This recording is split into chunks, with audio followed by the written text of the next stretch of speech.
Morning, all. All right, so we've got two games today in the National Hockey League. I didn't stay up late last night to do the video for the preview because there's just the two games, and it was already quarter after 12 when the power rankings went up. So I was like, nah, it's just too late for just a two-game video. So at 2 o'clock Eastern, 11 a.m. Pacific, the Dallas Stars and the St. Louis Blues renew their acquaintance for the fourth and final time during the regular season. They could absolutely meet during the playoffs. They've met a lot of times in the playoffs. I could see it happening again. So Dallas, 17, 12, and 2. Over their last four games, they've won every one of them, but they're 5 and 5 in their last 10. So they had lost 5 out of 6 before the 4 wins in a row. That's the life of a Dallas Stars fan right there. Away from home, sad record of 4-9 and 1. They're going to want to turn that around if they're really going to want to end up in the playoffs and look like they might do some damage when they get there. November 20th, Dallas beat St. Louis 4-1, and then the joy ends. On December 14th and December 17th, St. Louis won this matchup 4-1.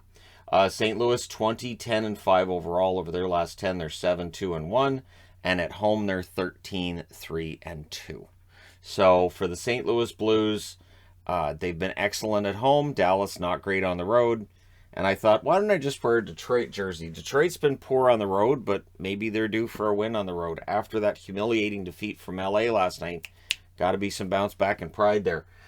This one starts at 8 o'clock Eastern, 5 o'clock Pacific. This was originally scheduled for Thursday. They moved it to Sunday. Over the last 10 games, Detroit is 3 and 7. They're 16, 16, and 3 overall. Away from home, they're 4, 11, and 1. Their road record is a real problem here. At home, Anaheim's pretty good at 11, 5, and 4. But their overall record, 18, 12, and 7, not fantastic. And over their last 10, 4, 4, and 2, also not fantastic. To Anaheim's benefit, Edmonton's dropped off and Calgary lost 3 in a row this week. So they didn't end up getting passed, but they can't keep playing this way without worrying about somebody ending up passing them, right? So let me know who you think will win those games in the comment section. Evander Kane, so they filed for, or they put him on unconditional waivers for the purpose of a contract termination. I know I said buyout. People know what I meant yesterday. I'm used to them being buyouts. Basically just to terminate the rest of his contract, and he's gone. And so there's a grievance being filed by the NHLPA as well as by Evander Kane. There's times where you want the NHLPA to step up that they don't, but it seems like whenever there's a contract termination of this sort, they will step up. If you're cynical, you could say, well, there's money involved, so that's when they step in. But again, we'll see what happens with that. Which teams might line up for his services at a greatly reduced cost, and then what happens, right?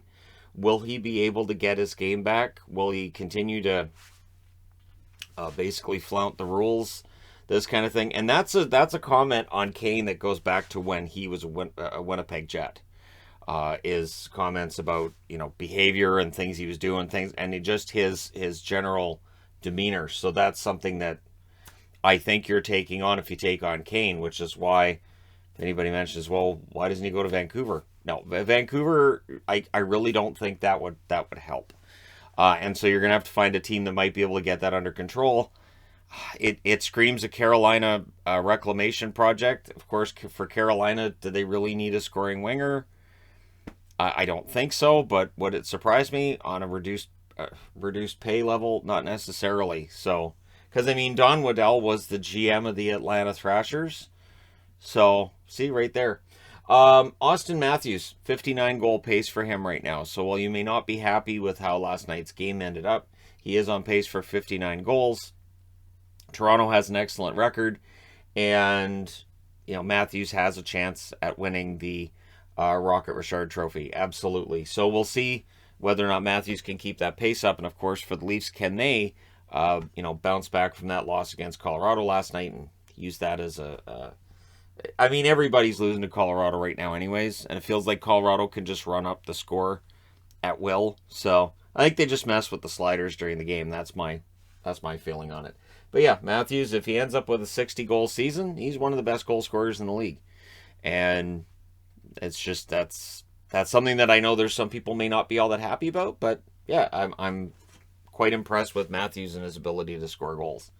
John Klingberg. So there's been a lot of talk about him wanting a trade. And he didn't exactly deny that he would welcome a trade when he was asked about this in a press conference. However, he's frustrated by the contract talks between himself and Dallas. He's 29 years of age and he wants a long-term extension. And Dallas either isn't giving him the term he wants or they're not giving him the money. I'm guessing it's both. The reports that are out there are saying that he wants an 8-year deal worth between $62 and $66 million. So, let's see, 8 times 8, 64. So, no. And I say that as somebody, I'm a Klingberg fan. I like John Klingberg, but at an $8 million price tag for 8 years, I don't blame Dallas for saying no. I would say that if he wants that kind of money, maybe over a 2-year deal.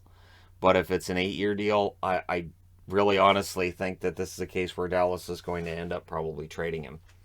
Because I don't think Dallas wants to be in a position where they get nothing back for John Klingberg. So his name will be out there. He'll likely be a rental. We'll see whether or not somebody trades for him and signs him to a long-term extension.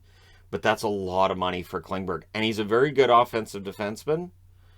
But it's a lot of money for Klingberg. That's my only thought on that, and I know how much money they gave Heiskanen. Heiskanen's in his early 20s, and he's going to be in his prime for a large portion of the contract. Klingberg, if he signs an 8-year deal and he's 37 at the end of it, odds are he will not be worth as much at 37 as he would at 29, and there's definitely that danger there that you're signing a long-term deal that you're going to have to try to find a way out of later, either through a trade or whatever. So we'll see what happens with Klingberg. If his demands come down or if Dallas's demands change or Dallas's offer changes a little bit. But at this point, he's saying he hasn't demanded a trade. But again, it doesn't feel like he would be all that upset with if a trade took place. He did say it's been a frustrating few seasons for him, and so we'll see what happens. Good news for Montreal fans. The players have started coming out of the protocol. Toffoli, Lehkonen, Savard, Allen, Montembeault, among those who have come out of the protocol. Those are the bigger names that have come out. There are, I think, 10 different players that have come out of protocol. So they've been hit probably the hardest of any team in the league, themselves in Calgary as well. And once you're through it, then you're through it, right? So for Montreal, they're supposed to play, I believe, on Wednesday. And by Wednesday, you have to think a lot of the other players are going to be out as well. So starting to get guys back. More players at practice as well that aren't even listed here. And we'll see how many players are removed from protocol tomorrow. It's probably going to be quite a few. So, yeah, that's good news for Montreal fans, right? They get back playing. Nathan MacKinnon. So, he got his 5th goal last night, which is not, a huge total. But over his last 13 games, he has 24 points. He's been absolutely remarkable. So, while the Colorado Avalanche have been playing very, very well, it is in part because MacKinnon has been fantastic during this run, too. Just that line. Landeskog, MacKinnon, Rantanen. And it just feels like, well, all you have to do is shut that line down, right? Which isn't exactly true, because then you've got Kadri, Burakovsky as well to deal with, who are pretty darn solid forwards. And you've got Newhook coming in. There's a lot of good forwards there in Colorado. It doesn't feel like they're as top-heavy as they may have been in previous seasons. But, yeah, MacKinnon, it's been a fantastic run. And good luck slowing them down, because right now they've been playing some of the best hockey in the league.